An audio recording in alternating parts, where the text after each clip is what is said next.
Hi friends, welcome to our channel. This is Padmavati. బొత్సపై CBI విచారణ జరుపుతుంది.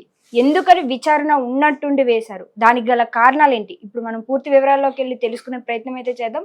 మనతో పాటు సీనియర్ జర్నలిస్ట్ జగదేవ్ గారు మనతోనే ఉన్నారు, ఆయనతో మాట్లాడదాం. నమస్తే సార్. నమస్తే సార్, విద్యాశాఖ మంత్రి బొత్సపై సిబిఐ ఎంక్వైరీ చేశారు. ఎందుకని ఎంక్వైరీ చేశారంటారు?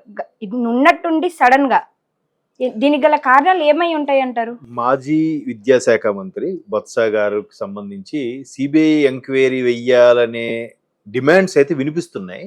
బట్ ఇంకా అది పూర్తి స్థాయిలో ఫైల్ మూవ్ అయిందో లేదనే విషయం నాకు తెలియదు.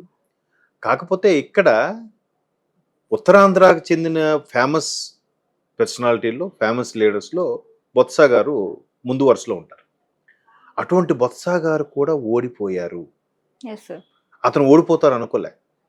ఈవెన్ చాలా సర్వేల్లో కూడా ఇక్కడ ఈ స్థానంలో గెలుస్తారు, ఈ స్థానంలో గెలుస్తారు, ఎక్కడ ఇది వస్తారు అని చెప్పిన కూడా బొత్స గారి పేరు చెప్పారు. అంటే కొంచెం తక్కువ మెజార్టీతోనే బొత్స గెలుస్తారు, మిగతా కుటుంబ సభ్యులు ఎవరెవరు పోటీ చేస్తున్నారు వాళ్ళు ఓడిపోతారు. ఝాన్సీ గారు కూడా ఓడిపోతారు ఎంపీగా, అతని భార్య, ఇలా చెప్పారు. అయితే బొత్స గారు కూడా ఓడిపోయారు. ఆశ్చర్యం ఏమి లేదు అక్కడ.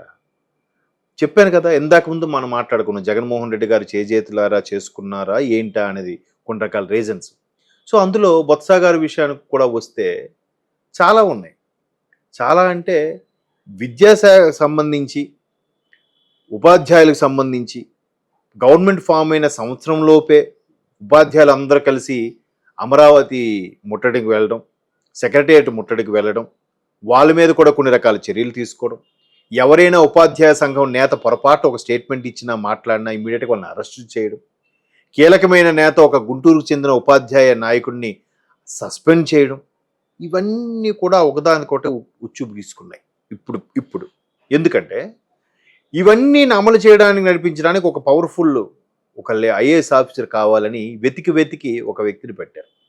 ఆయన పేరే ప్రవీణ్ ప్రకాష్. ఆయన ఏం చేశాడు, అరే బాబు నువ్వు అన్నీ సక్రమంగా నడుస్తున్నాయి అంటే ఇంకా ఆయన ముఖ్యమంత్రి అండదండలు ఉన్నాయి, మనకి మంత్రి బొత్స గారు అండదండలు ఉన్నాయనే ఉద్దేశంతోనూ ఆయన చెలరేగిపోయాడు. ఏ స్థాయిలో చెలరేగిపోయాడంటే ఫస్ట్ బైజూస్తో ఒక ఒప్పందం చేసుకున్నారంట. ట్యాబ్లు ఏవో విద్యార్థులకు ఇవ్వాలి, ఒక హై స్కూల్ పిల్లలకు లేకపోతే అమ్మాయిలకు ఇద్దామని. సో అది కొంత ట్యాబ్లు ఇచ్చింది, కొంత అమౌంట్ కట్టారు, ఇంకా ఎన్నో కోట్లు కట్టాల్సి వచ్చింది. మరి ప్రభుత్వం ఖజానా లేదు కదా, అన్నిటికీ పథకాలు ఇచ్చేస్తే ఇంకేముంటుంది. ఇవ్వలేకపోయేసరికి వాళ్ళు ఆ ట్యాబ్లు, మిగతా ఇవ్వాల్సిన ట్యాబ్లు ఆపేస్తే ఉపాధ్యాయులకు ఇవ్వాల్సిన ట్యాబ్లు కానీ ఫోన్లు కూడా ఇవ్వకుండా ఇంకా వాళ్ళ ఫోన్లోనే యాప్ వేసుకోమని చెప్పి, వాళ్ళ ఫోన్లోనే రోజు పిల్లలకి చెప్పే డైరీలు ఏం చెప్పారు, రేపేం చెప్పబోతున్నారు, పిల్లలు ఇవాళ ఎంతవరకు విని గ్రాస్ప్ చేసుకున్నారు, అది కూడా వాళ్ళు చెప్పాలంట. ఆ రోజే పిల్లలకి ఎంతవరకు రీచ్ అయింది అనేది అప్పటికప్పుడు ఎలా చెప్తాము, ఎలా తెలుస్తుంది? దాని మీద ఒక యూనిట్ టెస్ట్ పెడితే, ఒక 4-5 లెసన్స్ తర్వాత ఒక యూనిట్ టెస్ట్ పెడితే ఎవడు టాలెంట్ ఏంటో, ఎవడు సత్తా ఏంటో ఆ టెస్ట్ ద్వారా తెలుస్తుంది కదా. ఇవి తర్వాత పిల్లలకు పెట్టే మధ్యాహ్న భోజన పథకం, గుడ్డు, పల్లీ పట్టీలు, అర్థమవుతుందా, రస్కులు, రకరకాలవన్నీ ఇచ్చారు. వీటన్నిటి మీద కూడా బొత్స గారు ఒక రకమైన వాళ్ళకి నచ్చిన వాళ్ళకే ఇస్తూ అక్కడ కూడా కమిషన్లు తీసుకున్నారనే ఆరోపణలు అయితే వినిపిస్తున్నాయి. ఎంతవరకు వాస్తవం తెలియదు. వీటితో పాటు కొన్ని ట్రేడ్ మార్కెట్లో వాటి వాల్యూ తగ్గినప్పుడు, ప్రైస్ తగ్గుతున్నప్పుడు పాత ప్రైస్కే మళ్ళీ వీళ్ళు బిల్లు ఇచ్చి అమౌంట్ తీసుకునేవారంట. ఇట్లాంటి ఆరోపణలు కూడా ఉన్నాయి. అదీ కాక ఇంటికి వెళ్ళాక మీరు టీచర్స్ అందరూ ఒక డైరీ మెయింటైన్ చేయాలి, అది ఎప్పుడు మేము వచ్చి సడన్గా విజిట్ వస్తే మేము చూపించాలి. తర్వాత థంబ్ ఇంప్రెషను, ఐరిష్ 2 టైంకి వచ్చి వేయాలి. వేయని పక్షంలో వాళ్ళకి ఆబ్సెంట్, శాలరీ హోల్డ్ చేయడాలు. దానికి తోడు గత ప్రభుత్వంలో, వైసీపీ ప్రభుత్వంలో ఎప్పుడు 1వ తేదీ శాలరీ పడిన దాఖలాలు, 7వ తేదీ, 12వ తేదీ, 18వ తేదీ, ఈవెన్ రిటైర్ అయిన పెన్షనర్స్ కూడా. అయితే ఈ ప్రవీణ్ ప్రకాష్ గారు అనేవారు ఏదో ప్రభుత్వం అవకాశం ఇచ్చింది కదా అని దాన్ని పావలా ఇస్తామంటే 5 రూపాయలు యాక్షన్ చేశారనే విమర్శలు కూడా ఉన్నాయి. అంటే పావలా ఇస్తే పావలాదో 10 రూపాయలు యాక్షనో చేయాలి, ఈయన 5 రూపాయలు యాక్షన్ చేశారంట. ప్రతి ఒక్క ఉపాధ్యాయుడు తిట్టుకోవడమే, ప్రతి ఒక్కరు కూడా నిందించడమే. ఏంటి ఇట్లా ఎంత టార్చర్ పెడుతున్నారు? గతంలో చాలా ప్రభుత్వాలు వచ్చాయి, చాలా చూసాయి. ఎందుకు అంటే టీచర్స్ వచ్చిన మొదట్లో 1 ఇయర్లోనే ఎప్పుడైతే ముట్టడించారో ఇంకా వీళ్ళు లేకుండా వీళ్ళు తప్పించాలి, వీళ్ళ సంగతి చూద్దాం అనే కసి పెరిగిపోయిందంట ప్రభుత్వానికి ఉద్యోగస్తుల మీద, ఎస్పెషల్లీ టీచర్స్ మీద. వీళ్ళు లేకుండానే ఎన్నికలకు వెళ్దామని కూడా ఒక ప్రయత్నం చేశారు వాలంటీర్ల ద్వారా, సచివాలయ ఉద్యోగుల ద్వారా.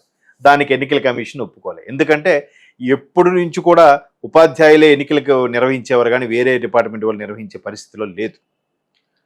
సో అట్లా చేద్దామని కూడా చూశారు.